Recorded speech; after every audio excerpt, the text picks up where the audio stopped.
Hey everyone, welcome back to another episode of the Personal Growth Talks podcast. I'm your host, Jason. And I'm Julia, your co-host. We're so happy you're here with us today. Today's topic is something we're both very excited about. We're talking about becoming the best version of yourself. But Julia, what does that even mean? What does it really mean to become your best self? That's a great question, Jason. I think becoming the best version of yourself means growing into the person you're truly meant to be. It's not about being perfect. It's about being real, being better than you were yesterday, and living a life that feels meaningful and true to you. Exactly. It's not about copying someone else or trying to fit into a mold. It's about looking inside, asking, who am I? And how can I grow? It's a personal journey different for everyone. Yes! And it's not just about success, money, or how you look.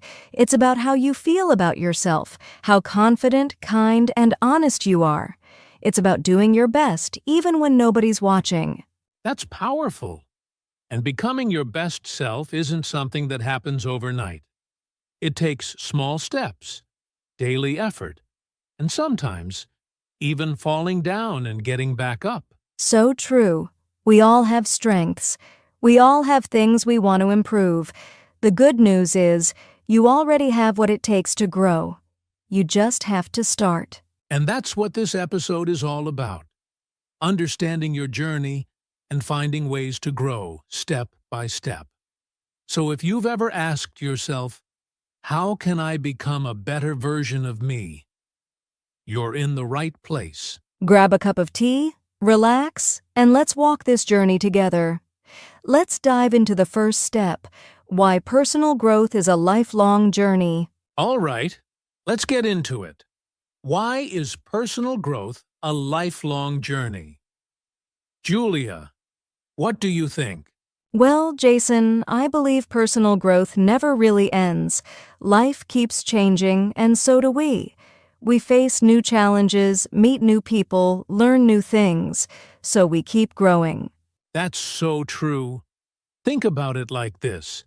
When we were kids, we had to learn how to walk, talk, and make friends. As adults, we learn how to manage our emotions, build relationships, and chase our goals. Every stage of life brings something new to grow from. Yes, and it's not just about big changes. Sometimes it's about learning how to stay calm when you're stressed, how to be kinder to yourself, or how to listen better. These things take time and practice. Exactly. Personal growth is not a race. It's a journey. And everyone's journey looks different. Some people grow fast in one area, like confidence. Others take time building their emotional strength or learning discipline. And the best part? There's no finish line.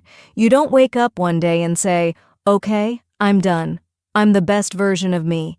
You keep improving, step by step, year by year. Yes, and it's totally normal to have ups and downs. Some days you feel strong, and other days you feel lost. But even the hard days teach you something important. That's why we need patience and self-love. We don't have to be perfect. We just need to keep moving forward, little by little. Right. And think of personal growth like a garden. You have to water it every day, give it sunshine, and pull out the weeds.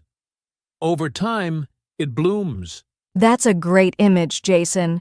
And remember, just because growth is slow doesn't mean it's not happening. Every time you read a book, reflect on your actions, or learn from a mistake, you are growing. So to all our listeners out there, don't worry if you're not where you want to be yet. Growth takes time. It's okay to grow slowly. What matters is that you don't stop. Exactly. Be proud of your journey no matter how long it takes, because personal growth isn't a destination, it's a way of living. Beautifully said. And now that we understand this journey is lifelong, let's talk about the first step in that journey, knowing yourself. That's coming up next. Welcome back, friends. So, now that we understand personal growth is a lifelong journey, where do we begin? We begin with knowing yourself, and that means learning about who you are, your thoughts, your emotions, your strengths, and even your weaknesses. That's right. Self-awareness is like turning on the light inside you. It helps you see what's really going on, what you believe, what you fear, what you love. Without that light, it's hard to grow. Yes. And being honest with yourself is a big part of that. Sometimes we try to hide from our problems or pretend everything is okay, but real growth only happens when we're honest, even if it feels uncomfortable. Exactly. For example, maybe you say, I want to be more confident. That's great. But first, ask yourself, what's stopping me now? Maybe it's fear of judgment, or maybe it's negative self-talk. You need to see it to change it. That's so true. And you don't have to fix everything at once. Just notice your thoughts and feelings. Pay attention to how you react in different situations. That's how self-awareness begins. Right. One thing that really helps is journaling. Just writing down your thoughts at the end of the day. What you felt, what you struggled with, what made you happy. It gives you insight into who you are. Also, asking yourself good questions is helpful. Questions like, what am I really feeling right now? Or why did that situation bother me? Or what am I proud of today? These help you understand your inner world. And don't forget, self-awareness is not about judging yourself. It's about understanding yourself. Everyone has flaws. Everyone makes mistakes. That's okay. Yes, when you become more self-aware, you can choose better. You can stop reacting and start responding with purpose. You get to say, this is who I am, and this is who I want to become. Beautifully said. So, for all of you listening, take a few quiet minutes today. Ask yourself how you're really doing. Be honest. Be gentle. That's where real growth begins. Absolutely. Because if you don't know yourself, how can you become the best version of yourself? Exactly. And now that we've talked about knowing yourself, let's go even deeper. Coming up next, we'll talk about letting go of who you're not and why that's just as important. Welcome back, everyone. In the last part, we talked about knowing yourself. Now let's talk about something just as important. Letting go of who you're not. That's such a powerful step, Jason.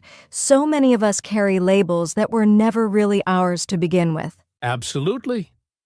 Maybe someone told you you're lazy, you're not smart, or you'll never succeed. And after hearing it so many times, you start to believe it, even when it's not true. Yes, these labels stick to us like glue, but the truth is you don't have to keep them. You are not your past. You are not someone else's opinion. You get to decide who you are. Exactly. Think about this. If someone gave you a name tag that says failure, would you wear it forever?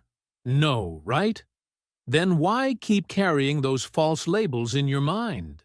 Letting go of these labels takes courage, but it's the only way to make space for who you really are. When you stop saying, I'm not good enough, you can start saying, I'm learning. I'm growing. And sometimes we don't even realize we've accepted a label. That's why self-awareness is so important. When you catch yourself thinking something negative, ask, is this really true? Or is this just an old label I need to remove? Yes, a good way to do this is to write down the negative things you believe about yourself and then challenge them. Ask, where did this come from? And does it help me grow? If not, let it go. You're not lazy. You're just tired. You're not a failure. You're still learning. You're not weak. You've been strong for too long. You are more than what people say about you.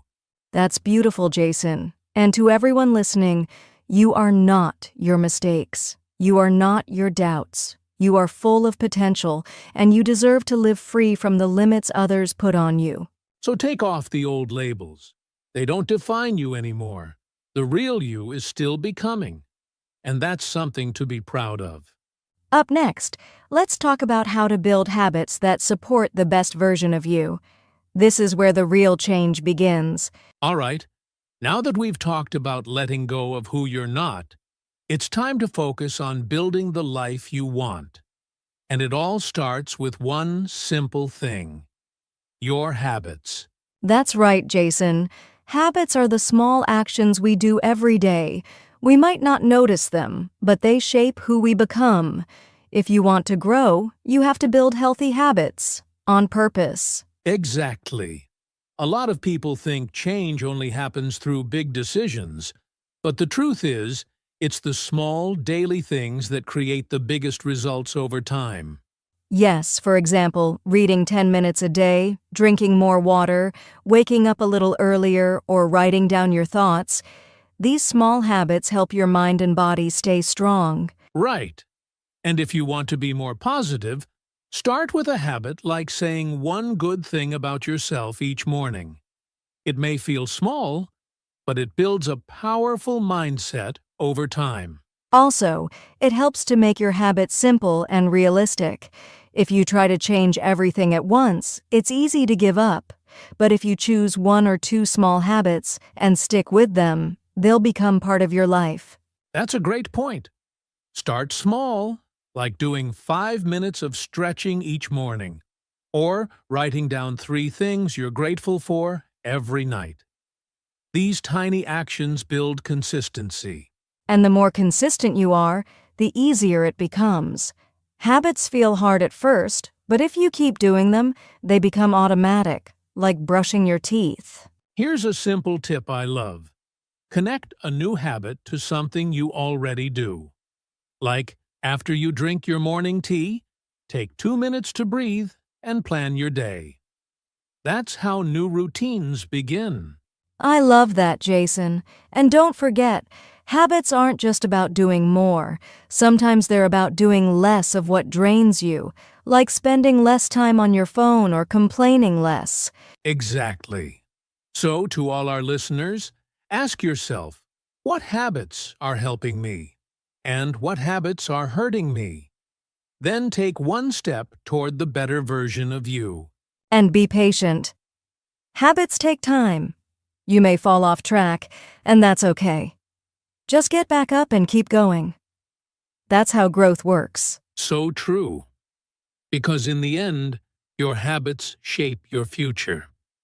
Build habits that support your dreams, and your best self will follow. Coming up next, we'll talk about something that helps keep those habits strong, staying consistent even when it's hard. So far, we've talked about building healthy habits. But here's the truth.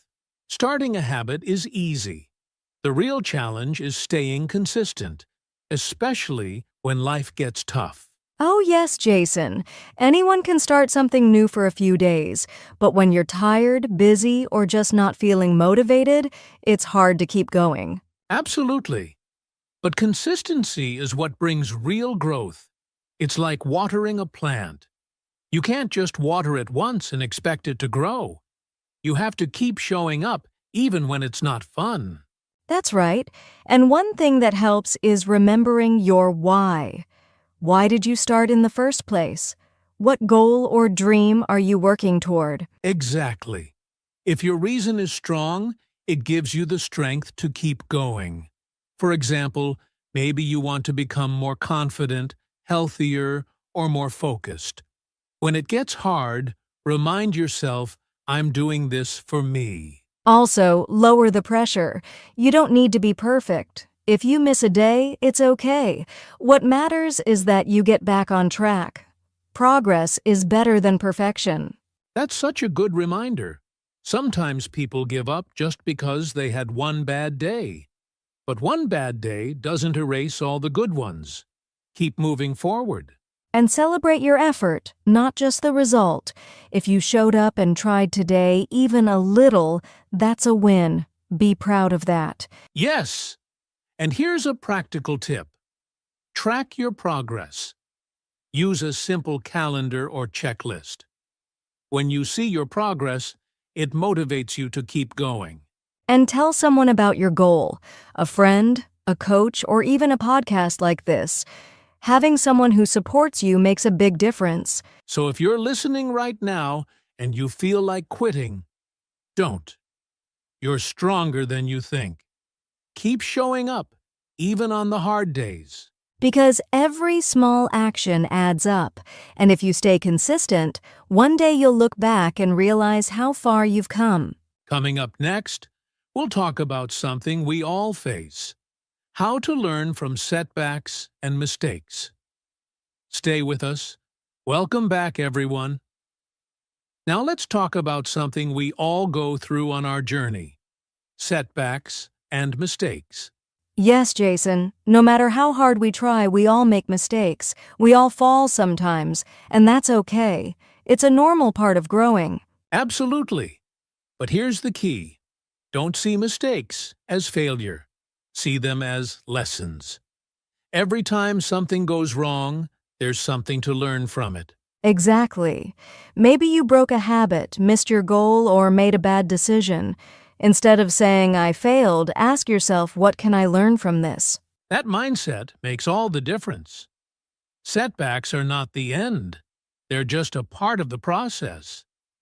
Think of them as steps, not stop signs. Yes. For example, if you tried waking up early but slept in 3 days in a row, it doesn't mean you can't do it. It just means something needs to change. Maybe sleep earlier or put your alarm across the room. Good example. And sometimes our biggest growth comes from our biggest mistakes. When we mess up, we become more aware. We become wiser. And don't be too hard on yourself. Talk to yourself the way you'd talk to a friend. If your friend made a mistake, you wouldn't yell at them. You'd say, it's okay. Try again. That's such a kind way to grow. And remember, even successful people make mistakes. The difference is they don't quit. They keep going and keep learning. So, next time you face a setback, pause and reflect. Ask, what happened? What can I do differently next time? And then move forward. Because becoming the best version of yourself doesn't mean being perfect. It means being brave enough to keep learning. Coming up next, we'll talk about the people around you, how the right relationships can help you grow. So far, we've talked about habits, setbacks, and consistency. But here's something people often forget. The people around you have a big impact on your growth. That's so true, Jason. The people you spend time with can either lift you up or hold you back. If you want to grow, it's important to spend time with growth-minded people. Yes, growth-minded people are those who support your journey. They believe in learning, trying, failing, and trying again. They don't judge you. They encourage you. Exactly. They listen. They push you in a good way. They say things like, you can do it, or keep going, even if it's hard. Those words really matter when you're working on yourself. And the opposite is also true. If you're always around negative people who complain, criticize, or laugh at your dreams, it gets harder to stay strong. That doesn't mean you have to cut everyone off, but you can choose who you share your energy with. Choose friends who make you feel inspired, not drained. And if you don't have those people yet, don't worry. You can start by listening to podcasts like this, reading books, or joining online groups that care about growth. Yes, even one positive connection can make a big difference. Growth is easier when you're not doing it alone. So look around. Who are you spending time with? And are they helping you grow? Coming up next, we'll talk about how to track your progress and celebrate small wins, because even little steps deserve to be noticed. Welcome back. So far, we've talked about building habits and choosing the right people. Now let's talk about something very motivating: tracking your progress and celebrating small wins. Yes, Jason, this step is so important. When you track your progress, you can actually see how far you've come. It reminds you that your effort is working, even if the changes are small. Exactly. You don't need a fancy system. Just write things down in a notebook or mark an X on a calendar each day you follow your habit. It helps keep you focused. And don't forget to celebrate the small wins. Sometimes we wait for big results, like losing 10 kilos or finishing a course, but small wins matter too. Yes, like waking up on time, saying no to junk food, or reading for 5 minutes. These small actions show that you're growing, and they deserve to be celebrated. Celebration doesn't have to be big. It could be smiling and saying, "I did it," or treating yourself to a walk, a fun activity, or your favorite tea. I love that. Celebrating builds confidence. It tells your brain, this is good. Let's keep going. So if you're listening right now, pause for a second. Think of one small win you've had this week. Maybe it was speaking kindly to yourself or staying calm in a hard moment. That's worth celebrating. Because growth is not just about reaching the goal. It's about honoring the journey. And every step forward matters. Next, we'll talk about a powerful truth.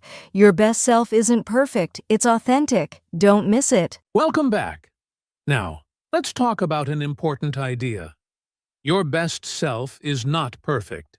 It's authentic. Yes, Jason. Sometimes people think that becoming their best means being perfect, but perfection is impossible, and it's very tiring to try. Exactly. The real best version of you is the one who is honest, real, and true to yourself. It's okay to have flaws and make mistakes. Authenticity means showing up as you are, even if you're scared or unsure. It means being proud of your story and your journey, not hiding parts of yourself. And when you are authentic, you feel freedom. You stop trying to be someone else and start loving who you really are. That's right. So if you're listening today, remember this. You don't have to be perfect to be your best. You just have to be you. Beautifully said. Coming up next, we'll share practical tips to start today on your journey to becoming the best version of yourself. Welcome back, everyone. Now that we've talked about so many important ideas, let's get practical. Julia, what are some easy tips people can start using today to become their best selves? Great question, Jason. Here are a few simple steps anyone can take right now. First, start small. Pick one thing you want to improve and focus on it for a few days. It could be drinking more water or taking 5 deep breaths when you feel stressed. That's smart. Trying to change too many things at once can be overwhelming. Small steps are easier to keep. Exactly. Second, make a plan. Write down your goal and when you will do it. For example, I will read for 10 minutes every night before bed. When you have a plan, it's easier to follow through. Yes, and tip 3 is remove distractions. If you want to read more, put your phone away. If you want to eat healthier, keep snacks out of sight. Good advice. Fourth, be kind to yourself. If you miss a day or make a mistake, don't get angry. Just say, "It's okay, I'll try again tomorrow." And finally, celebrate your progress. Give yourself a little reward when you reach a goal, even a small one. It helps you stay motivated. Remember, becoming your best self is a journey. These small steps add up over time. So start today. Take one small step. You'll be surprised how far it can take you. Next, we'll wrap up with some final motivation to encourage you on your journey. We've reached the final part of today's episode. Julia, what would you like to say to our listeners as they start their journey to becoming their best selves? Jason, I want to remind everyone listening that your journey starts now. It doesn't matter where you are today or how big the steps are. What matters is that you begin. That's right. Every great change starts with one small decision. The decision to try. And even if you stumble or fall, keep going. You are stronger than you think. Remember, becoming the best version of yourself is not about perfection. It's about growth, courage, and kindness to yourself along the way. So be patient, be gentle, and believe in your own power to change and grow. Thank you for spending this time with us today. We believe in you. Keep shining and keep growing. We'll see you in the next episode of Personal Growth Talks podcast. Take care and stay positive.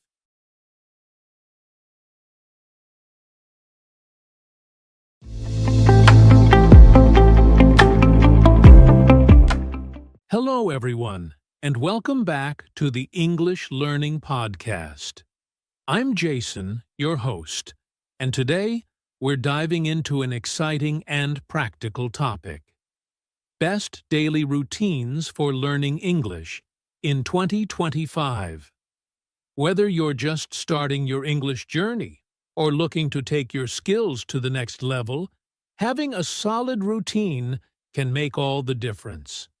And let's face it, in 2025, with so many tools and distractions, staying consistent is more important than ever. Hi, everyone. I'm Julia, and I'm thrilled to be here with Jason today. Routines are the backbone of success in almost everything, including learning a language like English. Plus, they're not just about hard work. They can also make learning fun and less stressful. We'll be sharing simple, practical routines that anyone can adopt to improve their English skills consistently. Absolutely, Julia. We've got tips for every part of the day, morning, afternoon, and evening, and even how to use the latest technology to stay ahead. By the end of this episode, you'll have a clear plan to make English practice part of your daily life. So, grab a cup of coffee or tea, and let's get started. All right, before we jump into the specifics of daily routines, let's talk about why routines are so important for learning English. Or any skill, really. Julia, what do you think is the biggest advantage of having a routine? That's a great question, Jason. I think one of the biggest benefits is consistency. When you follow a routine, you're practicing a little bit every day, and that builds momentum. Learning English isn't about cramming all at once. It's about steady, consistent effort over time. Exactly. Language learning is like planting a tree. You can't expect it to grow overnight, but if you water it every day, you'll see progress. Routines give you that structure. You don't have to wonder, what should I do today? Because it's already planned. Plus, it saves time and mental energy. Totally agree. Another important point is that routines help reduce stress. When you have a plan, you're less likely to feel overwhelmed. For example, if you know that every morning you'll spend 15 minutes learning new vocabulary, it becomes a habit. You don't have to fight with yourself to get started. It's automatic. Yes, and I think routines also build confidence. As you stick to your routine, you start to see improvement, and that motivates you to keep going. It's like a positive feedback loop. Have you ever noticed, Julia, that learners with routines tend to feel more in control of their progress? Absolutely, Jason. They're not just waiting for motivation to strike. They're creating opportunities to improve every day. And let's not forget, routines make it easier to track your progress.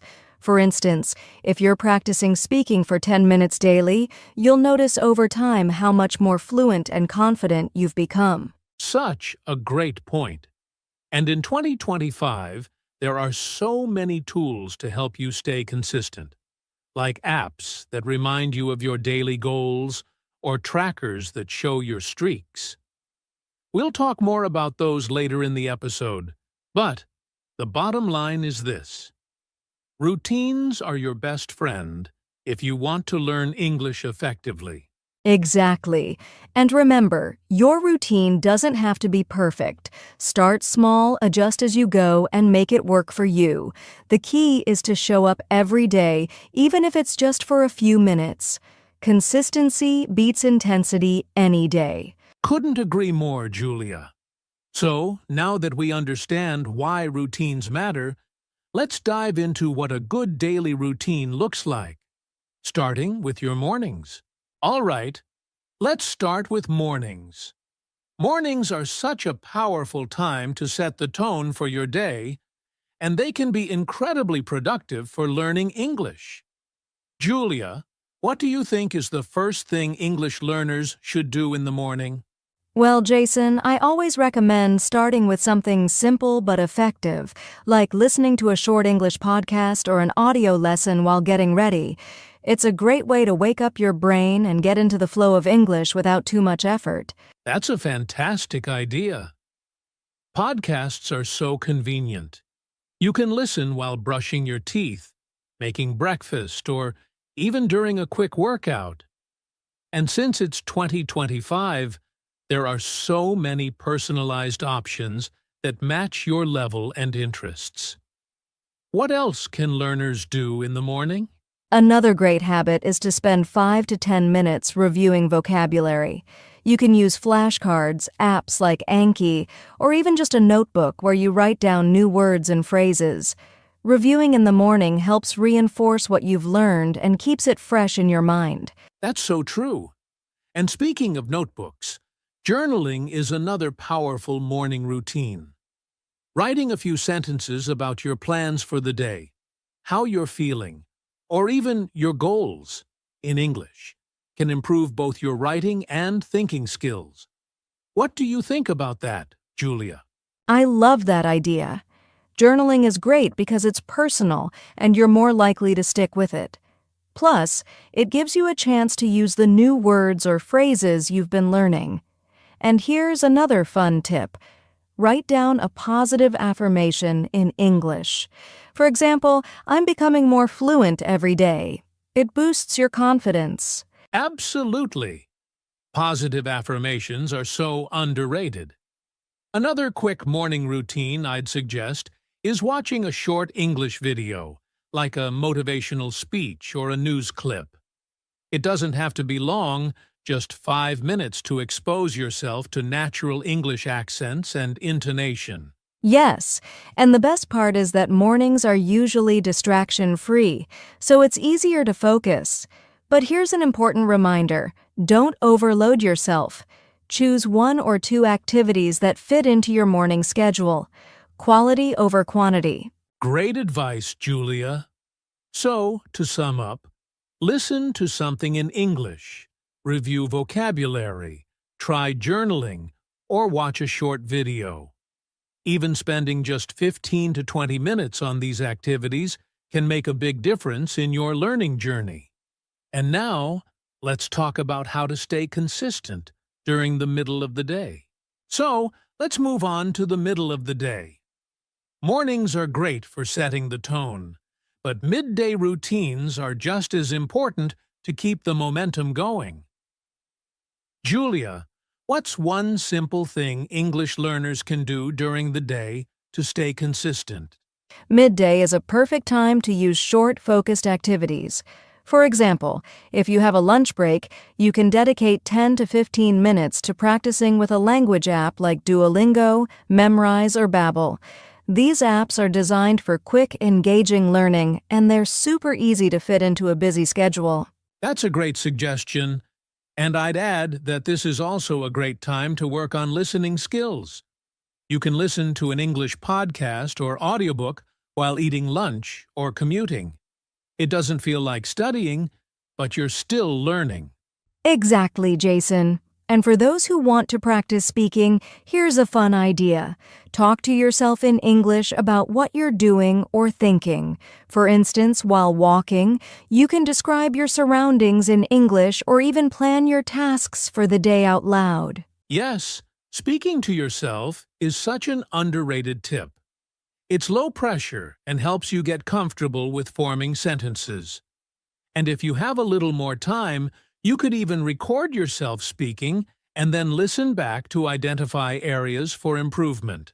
That's a fantastic idea. And for learners who might feel shy, practicing shadowing is another midday activity. Find a short video or audio clip in English, pause after each sentence, and repeat it.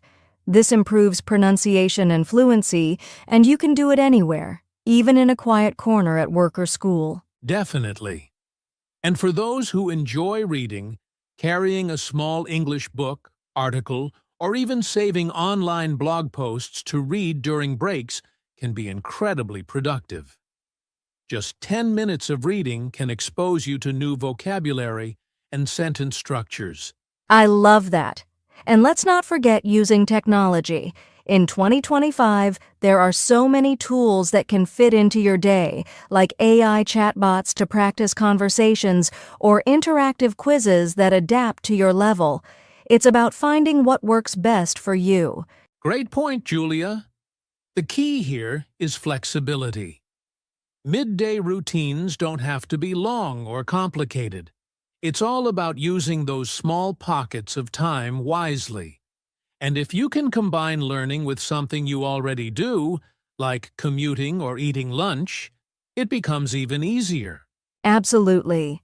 The goal is to stay engaged with the language throughout the day. Consistency is more important than intensity, so even a few minutes can make a big difference. Now, let's talk about how to end the day strong with some effective evening routines. All right, we've covered mornings and middays. Now, let's talk about evenings, a great time to wind down while reinforcing everything you've learned throughout the day. Julia, what's a good way to start an evening routine for English learners? Evenings are perfect for reflection, Jason. One of the best habits is to review what you've learned during the day. You can go over new vocabulary, phrases, or grammar points. Spend 5 to 10 minutes revisiting your notes or practicing flashcards to strengthen your memory. That's such a simple yet powerful tip. Reflecting helps move information from short-term to long-term memory. And if you're not a fan of writing, you can use voice notes. Record yourself summarizing your day in English. It's like journaling, but spoken. I love that idea. Speaking of journaling, evenings are also great for writing. You can write a few sentences about your day, focusing on using the new words or expressions you learned. For example, write about something you accomplished or how you felt. It's a great way to practice writing naturally. Absolutely. And another evening routine I recommend is reading. Spend 15 to 20 minutes reading something you enjoy in English, like a novel, a blog, or even an article online. Reading before bed not only improves your language skills, but also helps you relax. Yes, and if you enjoy watching videos, evenings are a great time to watch an English TV show, a movie, or YouTube videos. Turn on the subtitles in English if needed. It helps with listening and comprehension. Just make sure it's something you genuinely enjoy so it doesn't feel like a chore. Exactly. And here's another idea. Spend a few minutes planning for the next day. Write down your English learning goals for tomorrow. Maybe you'll practice speaking for 10 minutes, learn 5 new words, or listen to a podcast during breakfast. Having a plan keeps you on track. Great point, Jason. And let's not forget relaxation. Learning English can be tiring, so it's important to unwind. Try meditation or breathing exercises in English. There are apps and guided audio sessions that help you relax while still practicing listening skills. That's so true, Julia. The key to an effective evening routine is to focus on reflection, light practice, and preparation for the next day. It's not about cramming. It's about reinforcing what you've learned and setting yourself up for success tomorrow. Exactly. And remember, routines should feel enjoyable and achievable. Start small, and as these habits become part of your lifestyle, you'll see steady growth in your English skills. Well said, Julia. So now we've covered morning, midday, and evening routines. Before we wrap up, let's summarize the key takeaways and offer some final advice to our listeners. All right, Julia, now let's talk about how technology in 2025 has completely transformed the way we learn English. There are so many tools and resources out there now, and using them effectively can really accelerate your progress. What's one piece of technology you think every English learner should use? Great question, Jason. One tool that's a game changer is AI-powered language apps. Apps like Duolingo, Babbel, or newer ones now offer personalized learning plans that adapt to your level and pace. They even include speech recognition to help you improve your pronunciation. That's so true. And the feedback from these apps is immediate, which is great for beginners and advanced learners alike. Another amazing tool is AI chatbots. Julia, have you seen how advanced they've become? You can have full conversations with them, and they'll correct your grammar and suggest better ways to phrase things. Absolutely, Jason. AI chatbots are like having a personal tutor available 24/7. And let's not forget virtual reality, VR. There are VR apps that immerse you in an English-speaking environment, like a coffee shop or a travel setting. You can practice conversations as if you're really there. Wow! VR is such a cool way to learn. It's like bringing the real world to your living room. And speaking of immersion, streaming platforms are another fantastic resource. Watching shows and movies in English with subtitles is a fun way to learn, especially when paired with tools like language learning extensions that let you pause and save new words. Yes, streaming platforms are so versatile, and for learners who prefer interactive experiences, online learning platforms like Coursera, Udemy, or even YouTube offer structured courses and tutorials in English. Some are even taught by native speakers, covering everything from grammar to business communication. Great point! Another thing to explore is podcasts. In 2025, there are specialized podcasts for every skill level and interest. For instance, learners can tune in to podcasts that focus on conversational English, news, or storytelling. And the best part? You can listen on the go. Exactly. And let's not forget smart devices. Many people have smart speakers like Alexa or Google Assistant. You can use them to practice speaking, set English vocabulary reminders, or even play English quizzes. It's like having a study buddy in your home. Such a clever idea, Julia. And learners can also make use of social media. Following English content creators on platforms like Instagram, TikTok, or Twitter exposes you to casual, everyday English. You can also join online communities to connect with other learners and native speakers. That's so true. Social media can be a great motivator when used wisely. Lastly, let's talk about one of the most advanced tools, AI translation apps. They're now so accurate that you can translate sentences and get context-based explanations, making it easier to understand difficult texts or expressions. Yes, AI translation apps have come a long way. But here's a reminder to our listeners. While technology is incredibly helpful, it works best when combined with consistent practice. Think of it as a support system, not a replacement for real effort. Exactly. Use technology as a tool to make learning more fun, accessible, and effective. And don't forget to experiment to find what works best for you. The possibilities in 2025 are endless. Well said, Julia. Now that we've covered how to use technology, let's move on to our final section, how to stay motivated and committed to your daily routines. We're almost at the end of today's podcast, But before we wrap up, let's address some common questions and concerns English learners have. Julia, one question I hear a lot is, what if I don't have enough time to follow a routine? What would you say to that? That's a great question, Jason, and it's a common concern. My advice is to start small. Even 10 to 15 minutes a day can make a big difference. Focus on one activity, like listening to a podcast or practicing vocabulary, and build from there. It's about quality, not quantity. Absolutely. Small, consistent efforts add up over time. Another question we get is, I feel stuck because I don't have anyone to practice speaking with. How can I improve my speaking skills on my own? That's a tough one, but there are ways to overcome it. One option is shadowing. Listen to a native speaker and repeat after them. It helps with pronunciation and fluency. You can also record yourself speaking and play it back to identify areas for improvement. Great tips, Julia. And let's not forget technology, like AI chatbots or language exchange platforms where you can find speaking partners online.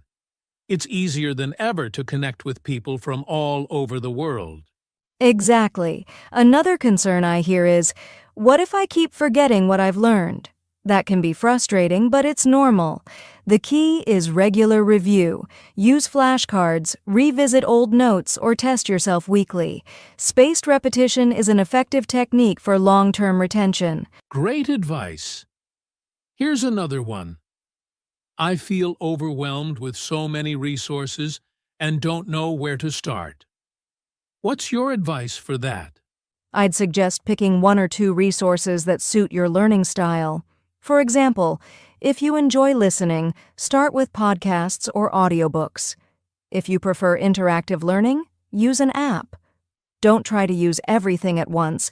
It's better to master a few tools than dabble in too many. That's such a good point. Simplifying your approach can reduce stress and help you stay focused. Lastly, learners often ask, how do I stay motivated when I don't see quick progress? That's such a relatable concern, Jason. I'd say celebrate small wins. Maybe you understood a full sentence in a movie or used a new word correctly. Those are signs of progress. Also, remind yourself why you're learning English. Keeping your goals in mind can reignite your motivation. That's excellent advice, Julia. Progress might feel slow, but every little step counts. Thank you for addressing these common concerns. Hopefully, our listeners feel reassured and ready to tackle their learning journey. Yes, and remember, everyone's learning journey is unique. Be patient with yourself and enjoy the process. All right, let's move on to wrap up with some final thoughts and a call to action for our listeners. All right, Julia, we've had such a productive discussion today about the best daily routines for learning English in 2025. From morning habits to leveraging technology and addressing common concerns, we've covered a lot of ground. Yes, Jason, and I hope our listeners feel inspired to take these tips and create routines that work for them. Remember, the key to learning English is consistency and enjoying the journey. Absolutely! To all our listeners, start small. Pick one or two habits from today's discussion and try them out. You don't have to implement everything at once.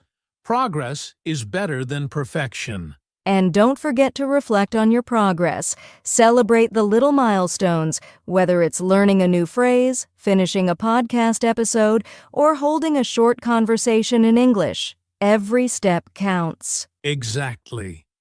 And if you found today's episode helpful, make sure to subscribe to our channel, Easy English Talk, and give this video a like.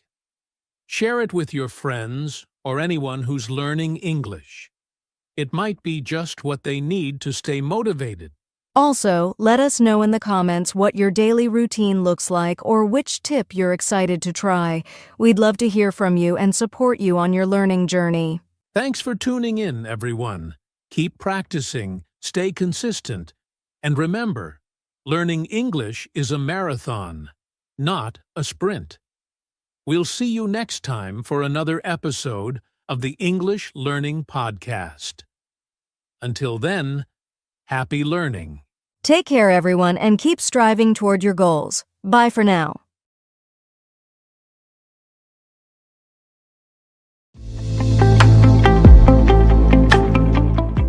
Hello, everyone. Welcome back to the Personal Growth Talks podcast, where we discuss tips and strategies to help you grow, thrive, and become the best version of yourself.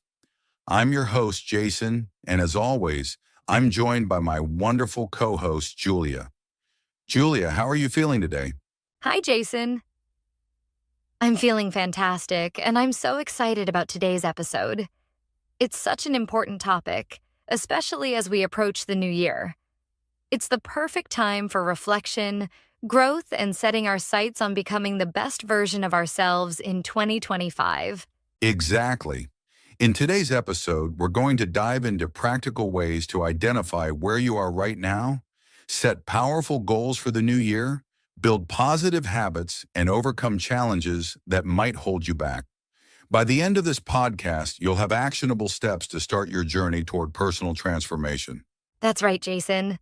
Whether you're someone who's just beginning your personal growth journey or you've been working on yourself for years, there's always room to grow and improve. 2025 can truly be your breakthrough year. So, grab a notebook, settle in, and let's get started. Let's kick things off by talking about where it all begins. Understanding yourself and identifying your starting point. All right, Julia. Before we can talk about setting goals and building habits, let's start with the most important step. Figuring out where you are right now. Why do you think self-awareness is so crucial for personal growth? It's absolutely essential, Jason. If you don't know your starting point, how can you map out the journey to where you want to be? Self-awareness helps you understand your strengths, weaknesses, and the areas in your life that need improvement. It's like the foundation of a house. Without it, nothing else can stand strong. That's a great analogy. One way to start is by asking yourself some honest questions. For example, what are my biggest strengths? What am I proud of achieving this year? What are the habits or patterns holding me back? Reflecting on these questions can give you a clear picture of where you're at. Exactly. And don't be afraid to dig deep. It might even help to write your answers in a journal or talk them through with someone you trust. Another useful tool is feedback. Ask your friends, family, or colleagues for their perspective. Sometimes others can see things about us that we might overlook. That's so true, and once you've identified your strengths, you can use them to your advantage. At the same time, recognizing your weaknesses isn't about being hard on yourself. It's about finding opportunities for growth. Yes, and one thing to remember is to be kind to yourself during this process. Personal growth isn't about perfection. It's about progress. Accepting yourself as you are today is the first step to becoming who you want to be tomorrow. Absolutely, Julia. So to everyone listening, take some time to reflect on your starting point.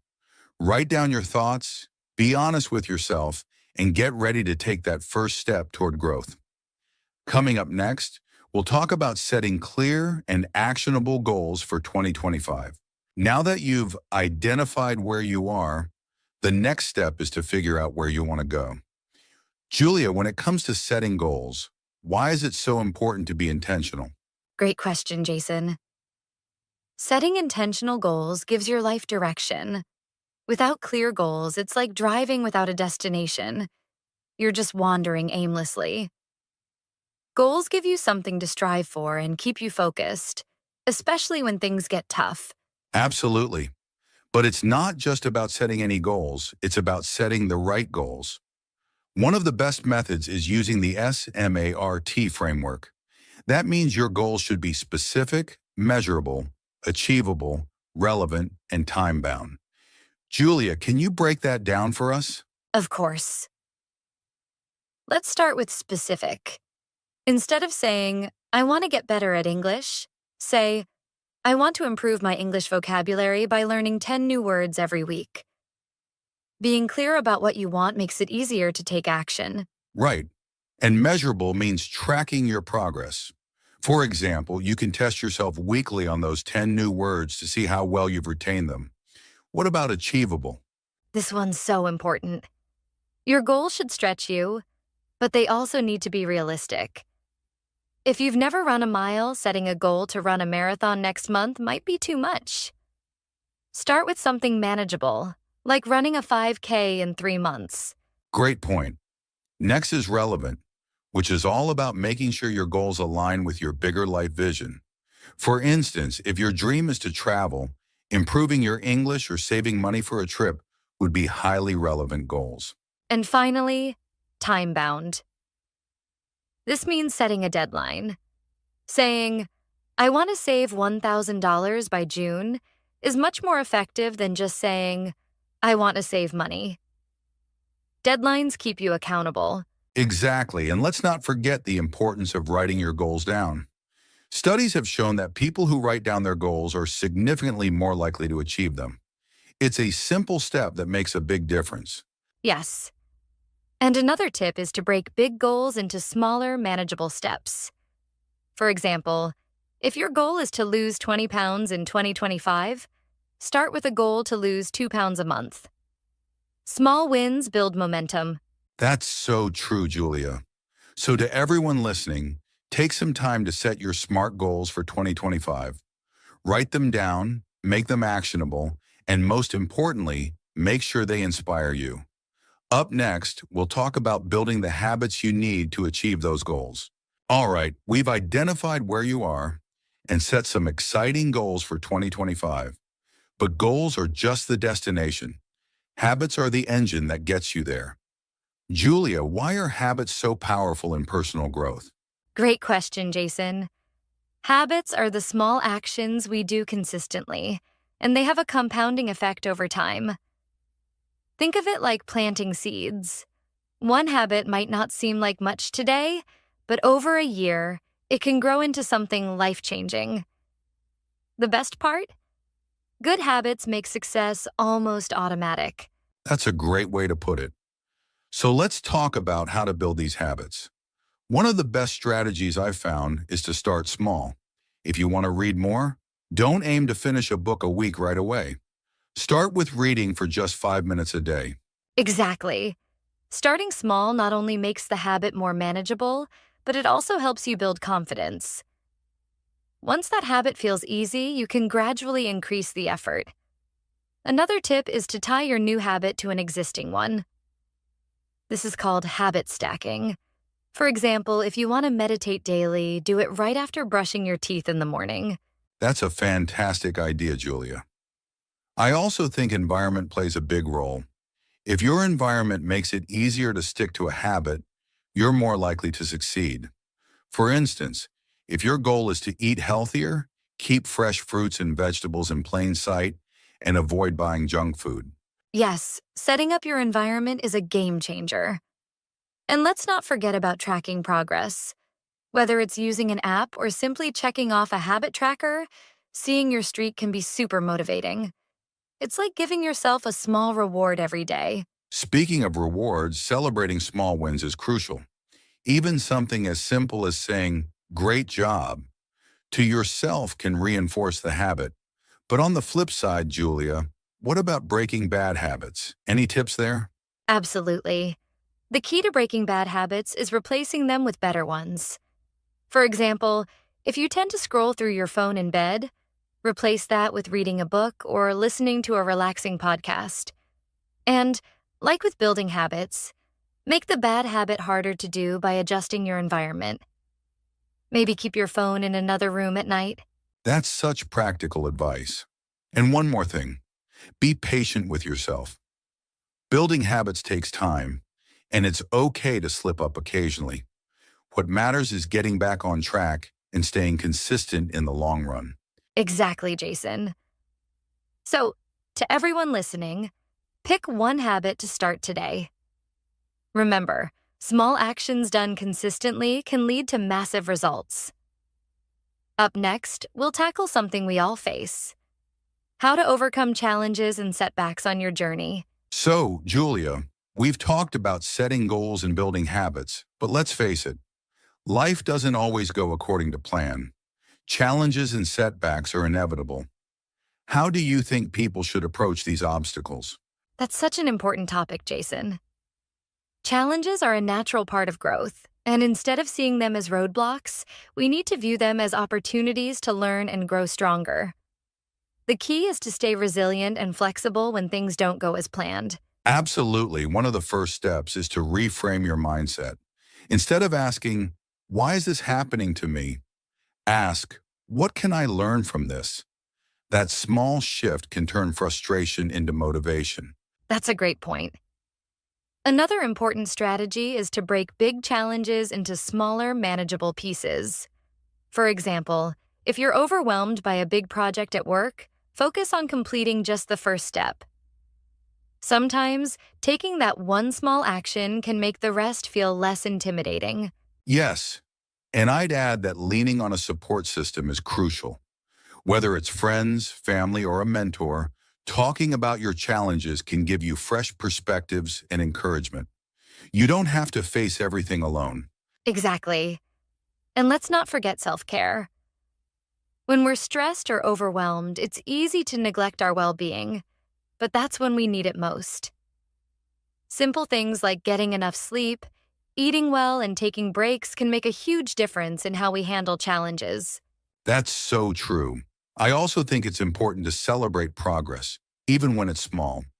For example, if you're learning a new skill and hit a plateau, remind yourself how far you've come instead of focusing on how far you still have to go. Yes. And another tip is to keep your why in mind. Remembering the bigger purpose behind your goals can help you push through tough times. For instance, if you're working hard to improve your English, think about how it will open up new opportunities for you in the future. Exactly, Julia. And sometimes it's okay to step back and take a break. Challenges can feel overwhelming if you try to push through without rest. Taking a moment to recharge can give you the clarity and energy you need to tackle them more effectively. Absolutely.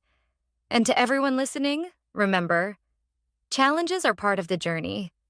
They don't define your progress unless you let them stop you. Every time you overcome a challenge, you become a stronger, more resilient version of yourself. Well said, Julia. So if you're facing challenges, take a deep breath, reframe your mindset, and take one small step forward. Coming up next, we'll discuss how to stay consistent and motivated throughout the year. We've covered a lot so far: setting goals, building habits, and overcoming challenges. But here's the big question, Julia.